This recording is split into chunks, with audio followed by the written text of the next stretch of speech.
नमस्कार, सेवा जोहार। मेरे यूट्यूब चैनल बूढ़ादेव क्लासेस में आपका स्वागत है। आज देखेंगे हिंदी का दूसरा क्लास जो मैंने लिया था वर्णमाला से संबंधित, उसका एमसीक्यू देखेंगे, किस प्रकार से क्वेश्चन बनता है। और उसको देखने से पहले मैंने एक बार इस व्यंजनों का वर्गीकरण वाला चार्ट मैंने पढ़ाया था, उससे संबंधित जो है फिर से एक बार मैं इसको रिवीजन करूँगा। उसके बाद एमसीक्यू क्वेश्चन देखेंगे। तो यहाँ से देखते हैं, वर्ग कितने हैं और उच्चारण स्थान, अघोष उच्चारण स्थान, अघोष, अल्प प्राण कौन से ये सब के अंतर्गत आएंगे, उसको देखते हैं। तो वर्ग कितने हैं? तो 5 है। कंठ तालव्य ऐसे करके ओष्ठ तक, कंठ तालव्य मूर्धन्य दंत ओष्ठ, 5 वर्ग हैं। इसमें जो है कॉलम और रो, वर्टिकल हॉरिजॉन्टल दोनों याद करना पड़ेगा। जैसे उच्चारण स्थान में कंठ के अंतर्गत कौन कौन से आएंगे? तो क ख घ घ अणा, क ख घ घ अणा, ये वाला वर्टिकल आएगा, ऊपर वाला, ये वाला कंठ से। तालु से चाचा झाझा या,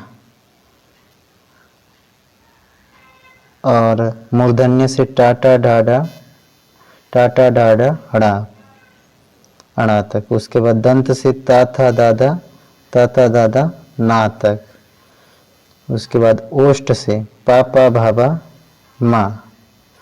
इसको पूरा एकदम रटना पड़ेगा। इसी को बोलते हैं का वर्ग, चा वर्ग, टा वर्ग, ता वर्ग, पा वर्ग। जो पहले स्थान में है उसी के वर्ग भी बोला जा सकता है, का वर्ग, चा वर्ग, टा वर्ग, ता वर्ग, पा वर्ग। और उसके बाद ऊपर से हॉरिजॉन्टल इसमें देखते हैं ऐसे, ठीक है, ऐसे देखते हैं कॉलम में।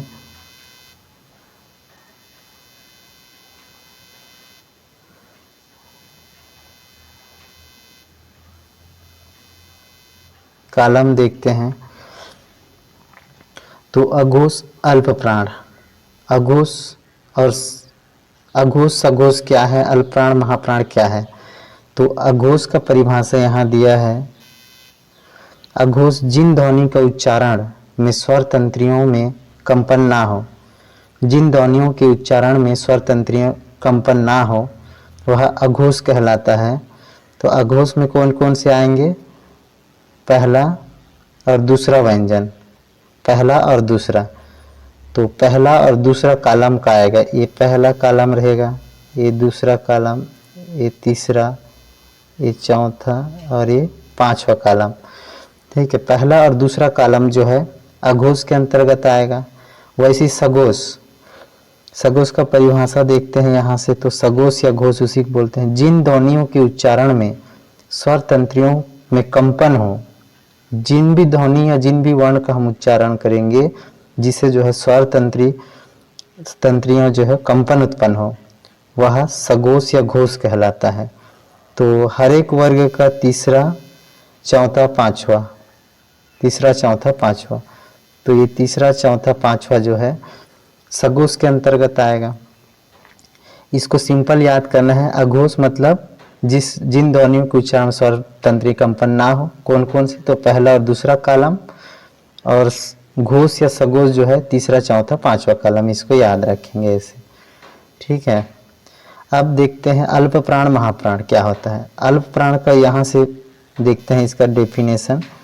अल्प प्राण जिन व्यंजनों के उच्चारण में मुख से कम हवा निकले, जिन व्यंजनों के उच्चारण से जो है मुख से कम हवा निकले वह अल्प प्राण कहलाता है।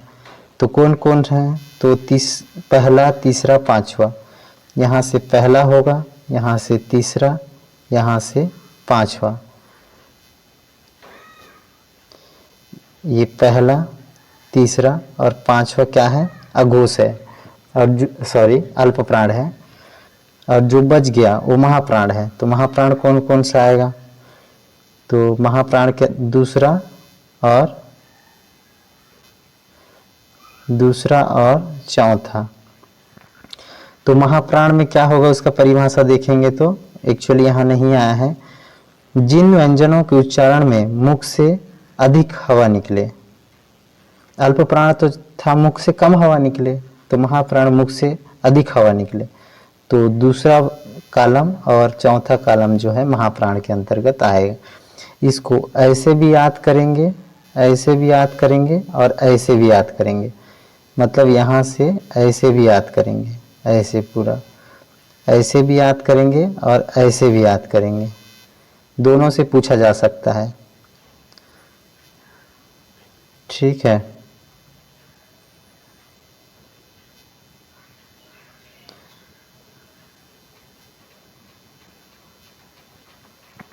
पूछा क्या जाएगा, अघोष के अंतर्गत कौन कौन से आएंगे, तो अघोष के अंतर्गत ऐसे ही याद करना पड़ेगा। कॉलम, पहला कॉलम एक बार और बना देता हूँ।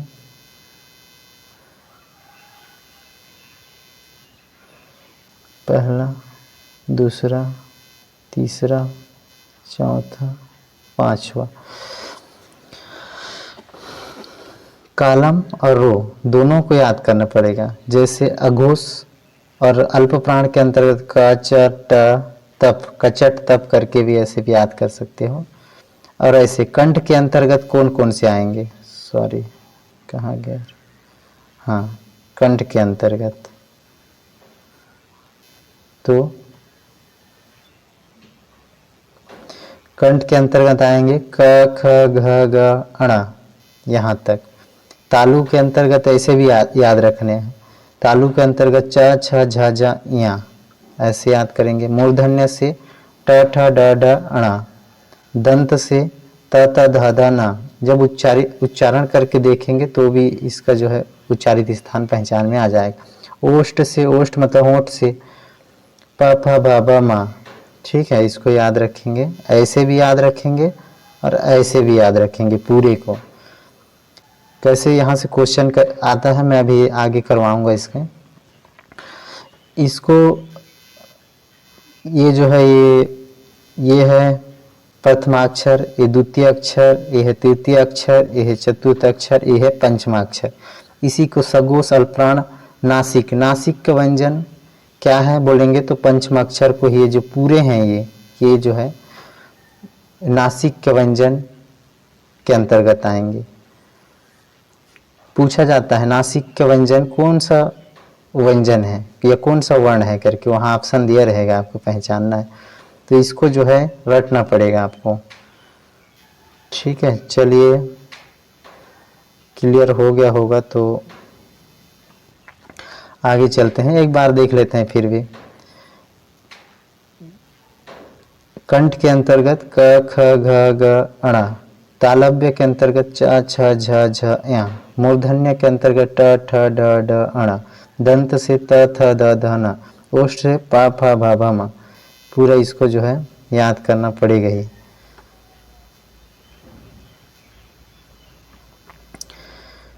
अघोष सघोष ये पूरा देख लीजिएगा, कंठस्थ याद होना चाहिए। ऐसे कॉलम भी, ऐसे भी, और ये वाला ऐसे रो भी। कंठ, कंठ तालव्य, इसी को कावर्ग भी बोलते हैं, कावर्ग। इसको चावर्ग, इसको टावर्ग। टावर्ग के अंतर्गत कौन कौन आएंगे बोलते हैं टाटा ढा ढा अणा। तावर्ग के अंतर्गत कौन कौन आए ता ता धा धा ना। पावर्ग के अंतर्गत पापा भावा मा ऐसे। ठीक है, इसको याद रखेंगे।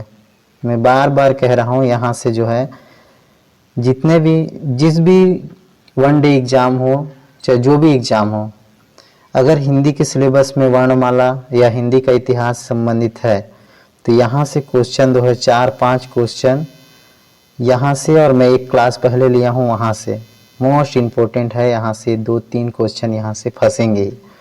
और यहाँ से जो है आपको अगर ये सब मैं पढ़ा रहा हूँ, इसको अगर ध्यान से अगर पढ़ेंगे तो 100% यहाँ से क्वेश्चन बन जाएगा। तो चलिए आगे देखते हैं एमसीक्यू। ये टेबल आपको याद करना है, एक बार स्क्रीनशॉट या जैसे भी हो ले सकते हैं आप लोग। तो चलिए आगे चलते हैं।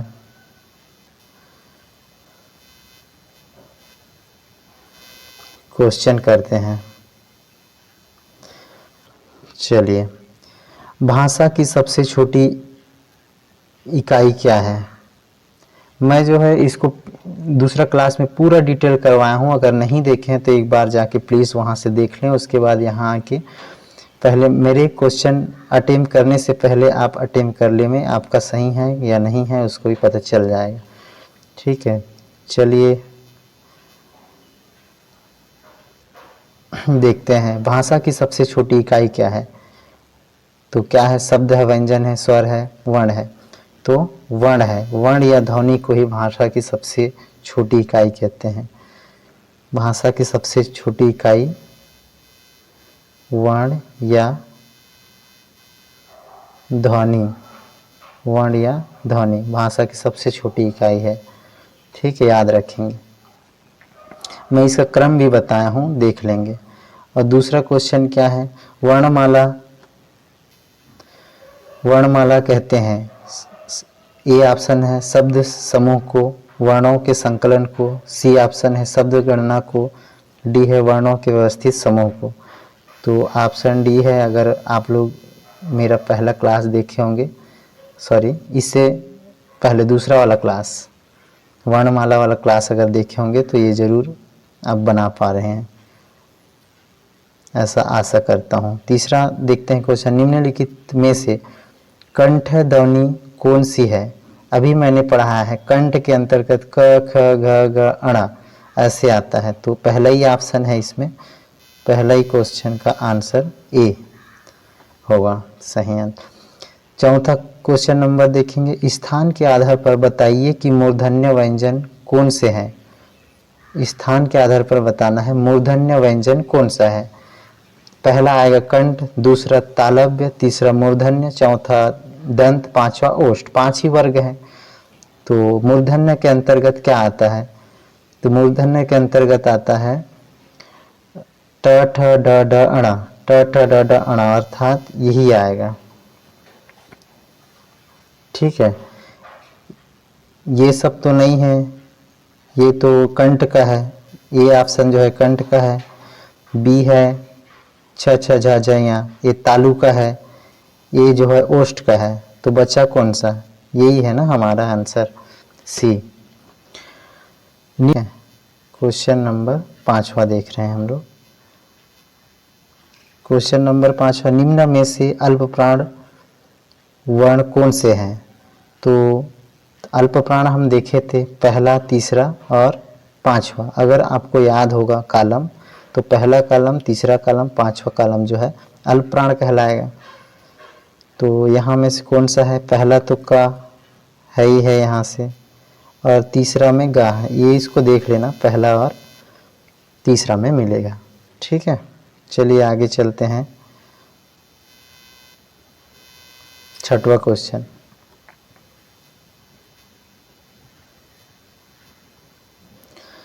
निम्न में से नासिक व्यंजन कौन सा है? नासिक व्यंजन, पंचमा अक्षर भी उसी को बोलते हैं नासिक व्यंजन। तो यहाँ से आपको पता चल गया होगा, बी ऑप्शन है नासिक व्यंजन। अड़ा, ना, मा, या, ये सब जो है नासिक व्यंजन है। इसी को पंचमा अक्षर भी बोला जाता है। ठीक है, उसके बाद 7वां क्वेश्चन देखते हैं, ए और ए वर्ण क्या कहलाते हैं? क्या कहलाते हैं? तो इसका जो है आंसर डी है। अच्छा से पढ़ेंगे तो ये भी आंसर निकल जाएगा। नासिक से नहीं है, पंचमाक्षर है। ओष्ठ से पापा भावा में है। मूर्धन्य से जो है टाटा डाडा अड़ा, ये वाला है। तो ये भी नहीं होगा। नासिक से भी नहीं है, तो यही होगा डी ऑप्शन। 8वां क्वेश्चन, हिंदी वर्णमाला में आयोगवाह वर्ण कौन से हैं? जो इसका मैं क्लास लिया हूँ उसमें है अयोग वर्ण, ये वाला डी। ठीक है, अम और आहा को अयोग वाहक वर्ण कहलाता है। ठीक है, देख लीजिएगा, मैं उसमें पढ़ाया हूँ। उसके नंबर एक, निम्न में से बताइए कि किस शब्द में द्विव्यंजन है। तो द्विव्यंजन, दो व्यंजन किस में है? तो ऑप्शन सी दिल्ली में है। ठीक है, ऑप्शन सी में जो दिल्ली है वो द्विव्यंजन है। अभी 10वां नंबर, इसको भी मैंने क्लास में अच्छे से पढ़ाया हुआ है। स स सह कौन से व्यंजन कहलाते हैं? प्रकंपी, स्पर्शी, संघर्षी, स्पर्श संघर्षी। तो संघर्षी या उसमें उसी को बोलते हैं शेष साहू करके मैं एक ट्रिक से पढ़ाया था, वही है स स सह शेष साहू, संघर्षी व्यंजन है। ठीक है, चलिए आगे देखते हैं। समझ आ रहा होगा अगर क्लास को अच्छे से देखे होंगे तो। यहाँ से क्वेश्चन 100% है, गलत नहीं होना चाहिए। यहाँ से 2 3 4 5 क्वेश्चन आएगा ही। हिंदी की जितना वेटेज सिलेबस में जितना दिए रहेगा उस हिसाब से। ऐसे कोई एग्ज़ाम नहीं है जिसमें हिंदी का वेटेज ना हो, तो ध्यान रखिएगा, आगे काम आएगा आप सबको। 11वां देखते हैं, निम्नलिखित में से बताइए कि नवीन विकसित ध्वनियाँ कौन सी है। तो कौन सी है नवीन विकसित ध्वनियाँ? तो यहाँ ऑप्शन नंबर जो है ए को लिया गया है आंसर। ठीक है, देख लीजिएगा। उसके बाद देखते हैं क्वेश्चन नंबर 12, निम्न में से कौन सा घोष वर्ण है? घोष, अघोष और सघोष मैंने पढ़ाया है। सघोष को ही घोष बोला जाता है। अघोष मतलब पहला और दूसरा कॉलम, और सघोष या घोष मतलब तीसरा, चौथा, पांचवा कॉलम।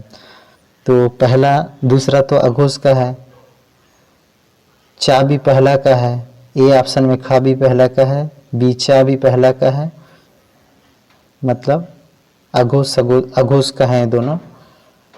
माँ और ट ठ ढ ढ, हाँ, तो माँ जो है घोष का है। ठीक है, ये माँ सी ऑप्शन सही होगा इसका। आप मेरे क्वेश्चन हल करने से पहले, मेरे क्वेश्चन करेक्ट करने से पहले आप इसको एक बार आप बना लीजिए ताकि आपका सही हो रहा है या नहीं, इसको देख लीजिए। 13वां क्वेश्चन देखते हैं, कौन सा अमानक वर्ण है? अमानक वर्ण है तो इसको सी को लिया गया है। ठीक है, ऐसे पूछेगा भी नहीं, पूछ भी सकता है। अब देखते हैं 14वां क्वेश्चन, क ख घ ज फ ध्वनि किसकी है? तो नीचे जो हलंत लगा है वो अरबी और पारसी का है। पारसी का बी ऑप्शन सही होगा, इसको बी ऑप्शन सही है। 15, हिंदी में मूलतः वर्णों की संख्या कितनी है? तो हिंदी में वर्णों की संख्या कितनी है? अगर उच्चारण के आधार पर बोला जाता तो 45 है, लेकिन यहाँ जो है हिंदी में वर्णों की संख्या बोला गया है तो 52 होगा, सी ऑप्शन सही है। छा ध्वनि किसके अंतर्गत आती है? छा ध्वनि मैंने पढ़ाया है, छात्र ज्ञासरा करके, वो किसके अंतर्गत आता है? तो संयुक्त व्यंजन, संयुक्त वर्ण, इसमें मूल स्वर है, ए ऑप्शन, बी में घोष वर्ण है, डी में तालव्य है, सी में संयुक्त वर्ण है। तो संयुक्त वर्ण के अंतर्गत जो है छा ध्वनि आता है, छात्र ज्ञासरा करके मैंने पढ़ाया हुआ है। 17वां क्वेश्चन देखते हैं, हिंदी शब्दकोश में छ का क्रम किस वर्ण के बाद आता है? छ का क्रम किस, अगर हम छ को तोड़ेंगे, छत्रिक छ को तोड़ेंगे हम, तो क धन स करके टूटता है, तो ख के बाद आएगा। ठीक है, ये ऑप्शन सही होगा। ज्ञा वर्ण किन वर्णों के संयोग से बना है? ज्ञा वर्ण जो है किस वर्णों के संयोग से बना है? ये ऐसे बहुत सारे एग्जाम में आया हुआ है, सब इंस्पेक्टर 2002, ये पुराना क्वेश्चन है और इंडिया लेवल का है, इसलिए इसमें सीजी का जो है छपा नहीं है। वैसे इंडिया लेवल के भी जितने भी एग्जाम होंगे, रेलवे, एसएससी, इनके लिए भी काम आएगा, जिसमें हिंदी का वेटेज हो, सिलेबस में दिया गया हो तब। तो ज्ञा को कैसे तोड़ा जा सकता है? ज धनिया पहला ऑप्शन और बी दूसरा, झा धनिया, झा धंधा, ये तो नहीं होगा, ये नहीं होगा। झाधन्या ये भी नहीं होगा। तो ए है कि बी है, तो बी है। ठीक है, जा में हलंत लगा रहना चाहिए तभी वो सही होगा। अगर ए ऑप्शन मार दिया मतलब गलत हो जाएगा। 19वां देखते हैं, अघोष वर्ण कौन सा है? अघोष आपने पढ़ा है पहला और दूसरा ओ करके पढ़े हो। ठीक है, जिसमें स्वर तंत्रीय कंपन ना हो। अगर आपको ऐसे भी समझ नहीं आता है, अगर वहाँ नहीं पढ़े हो जिस कॉलम में, तो उच्चारण करके देखना है। स्वर तंत्री कंपन नहीं होना, ज स, हाँ ह स, स्वर तंत्री कंपन ना हो तो अघोष में आएगा ये डी ऑप्शन सही। ठीक है, अब ग का उच्चारण स्थान कौन सा है देख लीजिएगा। कंठ कंठ से शुरू होता है, क ख घ घ अणा। तालुब्य से चाचा झाझा या। दंत से ताता दादा ना। मूर्धन्य से टाटा ढाडाना। ठीक है, तो घ जो है कंठ का है, कंठ से क ख घ घ अणा। 21 देखते हैं, इनमें संयुक्त व्यंजन कौन सा है? संयुक्त व्यंजन छात्र ज्ञासरा, तो कौन सा है? छात्र ज्ञासरा, केवल बी बस है यहाँ। ठीक है, अगर याद होगा तो आराम से बना पाओगे। 22 देखते हैं, निम्नलिखित में से कौन सा वर्ण उच्चारण की दृष्टि से दंत्य नहीं है? दंत से कौन सा नहीं? दंत के अंतर्गत कौन कौन सा आता है? त त ध ध न, तो ता आ गया, धा आ गया, ना आ गया, टा नहीं आया। टा किसका है? मूर्धन्य से है, टाटा टाटा ढाडाना करके। ठीक है, ये नहीं है। चलो इसका आंसर वो हुआ। 23वां देखते हैं, जिन शब्दों के अंत में आ आता है उन्हें क्या कहते हैं? अनुस्वार, अनुस्वार नहीं कहते, नहीं आता अंत में आ। अयोगवाह ये भी नहीं है। अंतस्थ यार अलावा है वो भी नहीं है। अकारांत, जब आप पढ़ेंगे स्त्रीलिंग और पुल्लिंग, जिसके अंत में अकारांत का अगर शब्द आ आता है तो पुल्लिंग में आएगा, और इकारांत अकारांत करके आप स्त्रीलिंग पुल्लिंग में पढ़ेंगे। आगे मैं क्लास इसका भी लूँगा। उसके बाद 24वां क्वेश्चन देखते हैं, छा वर्ण किसके योग से बना है? छा वर्ण जो है 24वां किसके योग से बना है? मैंने संयुक्त व्यंजन छात्र ज्ञासरा सबको मैंने तोड़ के बताया है, तो इसका ऑप्शन पहला ए होगा, ख दन स। हिंदी वर्णमाला में स्वरों की संख्या कितनी है? हिंदी वर्णमाला में स्वरों की संख्या कितनी है बोले तो 13 होगा। लेकिन हिंदी वर्णमाला में उच्चारण के आधार पर कितने स्वर होगा? तो उसमें 10 होना था, लेकिन अभी के अनुसार जो है 13 है हिंदी वर्णमाला। ठीक है, इसको मत लीजिएगा। 26वां, निम्नलिखित में से कौन सा स्वर नहीं है? आ, उ, ए, या। तो यहाँ जो है स्वर नहीं है। ठीक है, आपको भी पता होगा। 27वां देखते हैं, निम्नलिखित में कौन सा टा वर्ग नहीं है? टा वर्ग का कौन सा नहीं है? तो ट बोला था मैंने, पहला वाला का वर्ग, दूसरा वाला चा वर्ग, दूसरा तीसरा वाला टा वर्ग, चौथा ता वर्ग, पांचवा पा वर्ग, ऐसे करके। तो टा वर्ग के अंतर्गत आएगा ट ठ ड, जिसका वर्ग बोला वहीं से शुरू होगा। ट ट ढ ढ अणा, ट ट ढ ढ अणा। तो डी ऑप्शन नहीं होगा, 27 का डी आंसर है इसका। ठीक है, देख लीजिएगा। अब देखते हैं 28वां। अगर मेरी क्लास पसंद आ रहा होगा, हेल्पफुल भी हो रहा होगा, तो लाइक कमेंट कर दीजिएगा, जिससे जो है मोटिवेट होकर मैं और अच्छे से पढ़ाने की प्रयास करूँगा, और क्वेश्चन भी नए नए क्वेश्चन करवाते जाऊँगा आगे क्लास में। चलिए आगे देखते हैं। हिंदी वर्णमाला में व्यंजनों की संख्या कितनी है? तो उच्चारण के आधार पर हो चाहे लेखन के आधार पर हो, 33 ही होता है। ठीक है, निम्नलिखित में कौन सा पश्च स्वर है? पश्च स्वर कौन सा है? तो इसमें देखेंगे आ, ई, जा जो देखेंगे सी, ज, ड़, तो पश्च स्वर इसमें अड़ा है, सॉरी आ है, 29 का ए। 30 का देखते हैं, निम्नलिखित में से कौन सा अयोगवाह है? अयोगवाह कौन सा है? अयोगवाह मैंने पढ़ाया हुआ है, विसर्ग, ए ऑप्शन सही है। ठीक है, महाप्राण तो अभी पढ़ ली, हर प्राण भी पढ़ ली हो, संयुक्त व्यंजन छात्र ज्ञासरा, तो विसर्ग को जो है अयोग वहाँ भी कहते हैं। ठीक है, 30 का। 31 का देखते हैं, छ ध्वनि का उच्चारण स्थान है, च छ कौन सा है? दंत है, ओष्ठ है, तालव्य है, वत्सर्य है। तो तालव्य जो है च छ झ झ यहाँ एकदम कंठस्थ याद होना चाहिए, रो में भी और कॉलम में भी, दोनों टेबल एकदम कंठस्थ याद होना चाहिए, तभी यहाँ से क्वेश्चन गलत नहीं होगा।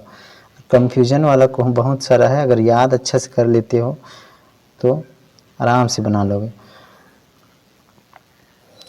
32वां देखते हैं, निम्नलिखित में कौन सा एक संयुक्त व्यंजन नहीं है? संयुक्त व्यंजन कौन सा है? तो छात्र ज्ञासरा, देखो ये तो है छात्र ज्ञा, ये भी है, ये नहीं है, तो इसका करेक्ट आंसर होगा बी, नहीं है बोला है ना। अब देखते हैं 33 का तालव्य व्यंजन है, तालव्य के अंतर्गत कौन कौन से आते हैं? तो च छ झ झ, च छ झ झ पहला वाला है च छ झ झ। दूसरा जो है टावर, जिसको मूर्धन्य बोलते हैं, डी पावर, पावर जिसको ओष्ठ बोलते हैं, सी ता अर्थात दंत, तावर अर्थात दंत। ठीक है, तो यहाँ ऑप्शन ए होगा। 34 यारा लावा किस वर्ग के व्यंजन है? यारा लावा मैंने बताया है पहले क्लास, इसी के क्लास में वर्णमाला में, तो सी ऑप्शन है अंतस्थ व्यंजन यारा लावा, यार लाव है करके मैं एक ट्रिक से बताया था। अनुनासिक का संबंध होता है, देखिए ये क्वेश्चन सीजी टेट 2024 में पूछा गया था, या सीजी बीएड 2024 में, एक्चुअली याद नहीं आ रहा है, पूछा गया था ये क्वेश्चन, 35वां क्वेश्चन। ठीक है, अनुनासिक का संबंध होता है केवल नाक से, केवल मुख से, नाक और मुख दोनों से, इनमें से कोई नहीं। तो अनुनासिक जो होता है नाक और मुख दोनों से, लेकिन नीनुनासिक होता है केवल नीनुनासिक, केवल मुंह से। ठीक है, तो अनुनासिक नहीं पूछा गया था, नीनुनासिक पूछा गया था 2024 के टीटी टेट, सीजी टेट में या बीएड में, एक्चुअली याद नहीं आ रहा है। ठीक है, लेकिन 100% पूछा गया था नीनुनासिक, वो जो है केवल मुख से, उसका आंसर होना था। अनुनासिक नाक और मुख दोनों से उच्चारण होगा। ठीक है, तो चलिए आगे देखते हैं।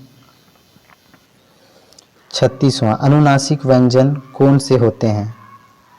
तो अनुनासिक व्यंजन मुख और नाक दोनों से है ना, तो कौन से होते हैं?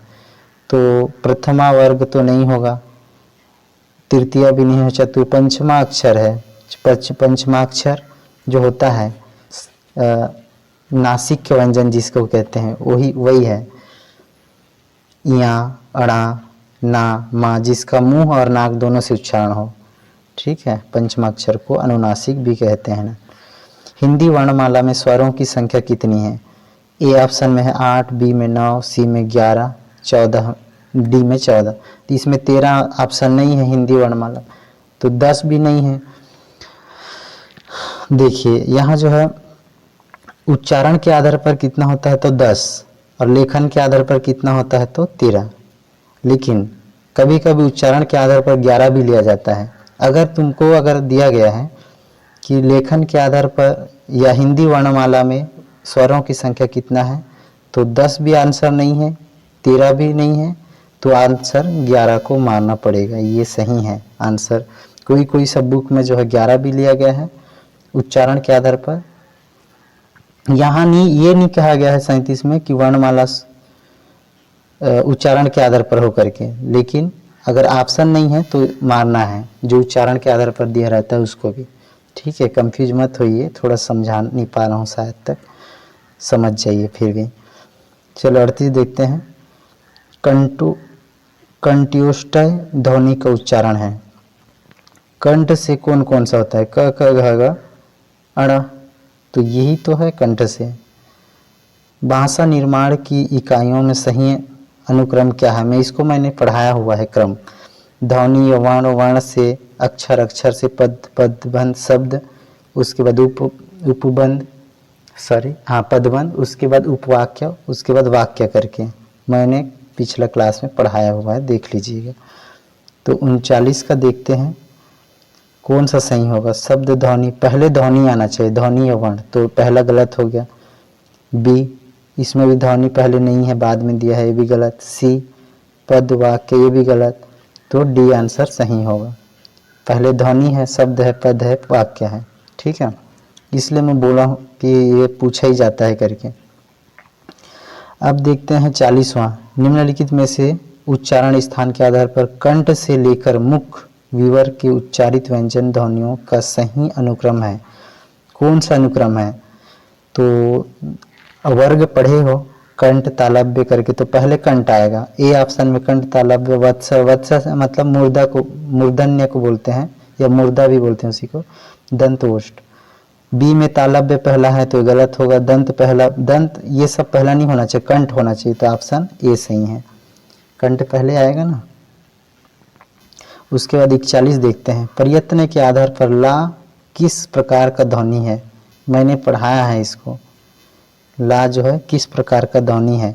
41वां। तो पास आने से जबान लड़खड़ाता है, ऐसे करके मैंने याद करवाया था। तो इसका आंसर क्या होगा? ए ऑप्शन होगा, पार्श्विक। ठीक है, इसका ऑप्शन जो है ए होगा, पार्श्विक। 41 का ए, पास आने से लड़खड़ाता है, मतलब पार्श्विक व्यंजन ला। इनमें से 42वां देखते हैं। इनमें से कौन सा युग्म अघोष ध्वनि है? अघोष पहला और दूसरा कॉलम, तो पहला और दूसरा कॉलम में कौन कौन सा देख लीजिए। तो सी ऑप्शन सही होगा, 42 का सी। ठीक है, 42 का सी। तो आई होप आप सबको अच्छा लगा होगा क्वेश्चन, तो ज़रूर पढ़ लेंगे। और यूट्यूब चैनल में लाइक कमेंट सब्सक्राइब कर दें मेरे यूट्यूब चैनल को। थैंक यू, जय हिंद। और यहाँ से one day exam CG Vyapam, CG PSC में भी, और रेलवे, पुलिस भर्ती, पुलिस आरक्षक या एसएससी, जिसमें भी अगर हिंदी का वेटेज है उसके लिए मोस्ट आईएमपी है। ये जो दोनों कक्षा में क्लास लिया हूँ, पहला क्लास मेरा और ये दूसरा क्लास, दोनों इंपॉर्टेंट है। दोनों का एमसीक्यू वीडियो एक बार ज़रूर देख लें। Okay, thank you.